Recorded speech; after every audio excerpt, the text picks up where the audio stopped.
¿Cuántas veces escuchaste esta voz sin saber de quién era? In a world where the sun burns cold. From the sewers of Gotham, a new villain emerges this summer.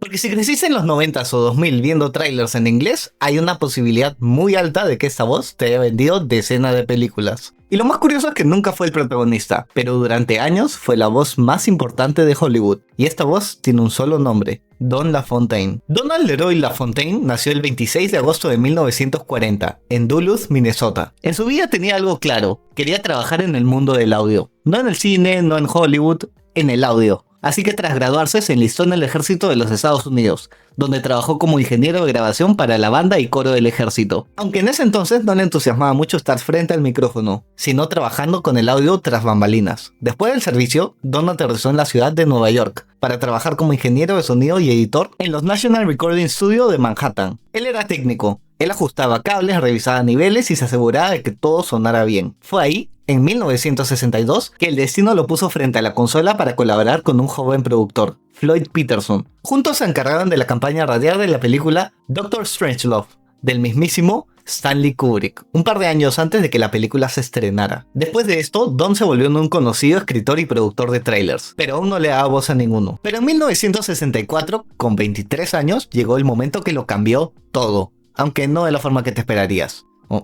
O tal vez sí. El actor que iba a grabar la voz en el tráiler de la película Gunfighters of Casagrande simplemente no apareció. El tipo no llegó y los productores necesitaban a alguien que grabe ese tráiler ya. Don estaba ahí, así que agarró el guión, se paró frente al micrófono y lo grabó. Le quedó tan bien que se le empezó a pedir que grabe uno, otro y otro más. Hasta que en algún punto, Don se dio cuenta que este ya no era un trabajo extra, era su nuevo trabajo. Lo que empezó como un reemplazo de último momento se convirtió en una carrera de más de 4 décadas. Y eso es lo que pasa cuando estás en el lugar correcto con la voz correcta. Un tiempo después llegó a convertirse en el jefe de Kaleidoscope Films, una empresa dedicada a la producción de trailers, antes de fundar su propia empresa, Don LaFontaine Associates, en 1976. Ahora, ¿qué era lo que hacía la voz de Don tan especial? Primero lo obvio, era profunda, contundente y grave de una manera que la mayoría de voces no lo son. Incluida la mía que parece voz de resfriado.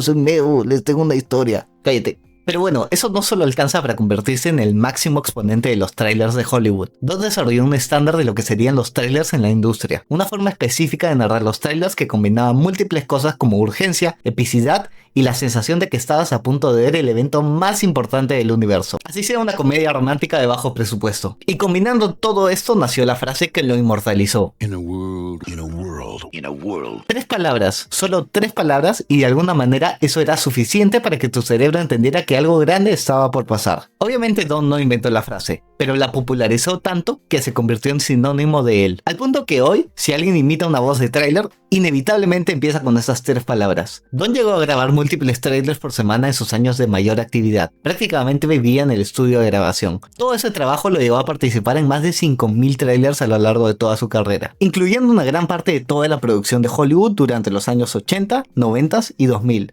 Si estuviste en el cine en esta época, hay una gran posibilidad que Don LaFontaine haya sido la primera voz que escuchaste antes de que comenzara todo. Una cosa curiosa de Don LaFontaine era que a pesar de básicamente ser una celebridad, muy poca gente sabía cómo era físicamente. Era famoso, pero de esa manera rara en la que la gente reconoce tu voz pero no puede ponerte cara. Pero eso cambió un poco en los 2000, cuando Don empezó a aparecer más en público y hasta hacer algunas apariciones en televisión. Incluso actuó en algunos comerciales donde él mismo se parodiaba. Un gran sentido del humor para alguien que entendía perfectamente cuál era su papel en la cultura popular. Era conocido en la industria por ser profesional, puntual y muy fácil de trabajar. Algo muy complicado en un lugar como Hollywood, donde probablemente las personas están locas o hay un ego escandalosamente grande. Don LaFontaine era el tipo que llegaba, hacía perfectamente su trabajo y se iba, sin drama. Eso en Hollywood es casi un gol de media cancha. En septiembre del 2008, Don LaFontaine falleció a los 68 años, a causa de un neumotórax bilateral. Había tenido problemas de salud durante varios meses, pero siguió trabajando hasta casi el final. Su último trabajo de voz fue en el episodio The Chronicles of Meep, de Phineas y Ferb, ya lanzado después de su partida, en el 2009. Su muerte fue súper fuerte en Hollywood. De repente, todo el mundo se dio cuenta que había una voz que ya no se iba a escuchar más. La voz del trueno, como también se le conocía, hacía notar su ausencia. Pero el impacto que dejó va más allá de los trailers. Don básicamente definió un género. El voiceover épico que conocemos existió de la forma que lo tuvimos porque él lo construyó así durante décadas. Después de su partida, los trailers cambiaron un poco a centrarse más en el diseño de música y cortes rápidos. Y así, poco a poco, el estilo con voz en off de narrador jugador desaparece en gran parte por la ausencia de Dawn. Su frase "In a World" sobrevivió tan bien que en el 2013 se hizo una película con ese nombre, protagonizada por Lake Bell, que interpretaba a una mujer que quería abrirse camino en el mundo del voiceover para trailers. El legado de Dawn estaba tan instalado que se convirtió en la premisa de una película entera. Y así fue la historia de Don LaFontaine, el hombre que nunca fue protagonista, que nunca apareció en pósters, pero que estuvo en cada sala de cine del mundo entero durante 4 décadas. Porque al final no necesitas salir en pantalla para ser parte de algo grande. A veces alcanza con tener una voz que transmita más que las propias palabras. En un canal donde hablamos de series, videojuegos y juegos, no puedo hacer voces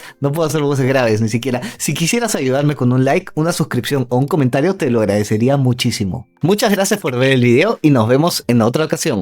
Chao, chao.